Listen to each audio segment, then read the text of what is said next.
ये कौन है तुम्हारे साथ? सबा, तुम बताओ कौन है ये लड़की? अम्मी मैं नहीं जानती। अगर तुम नहीं जानती तो जो जानता है वो बताए, इससे पहले कि मेरे दिमाग की रगें पड़ जाए। अम्मी मैं आपको सब कुछ बताता हूँ, हमें अंदर तो आने दें। खबरदार, जो तुम अंदर आए हो यही खड़े रह के अपनी पोजीशन क्लियर। रात को इस वक्त कहां से आ रहे और कौन है ये लड़की?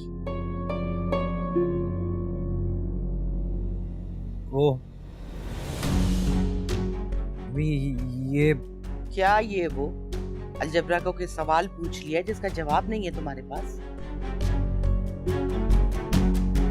अम्मी भाई को अंदर तो आने दें, ऐसे दरवाजे पे बात करना। तुम खामोश रहो सबा। मुझे पता है मुझे क्या करना है। तुम बताओ कौन है ये लड़की? अम्मी वो ये मेरी बीवी है।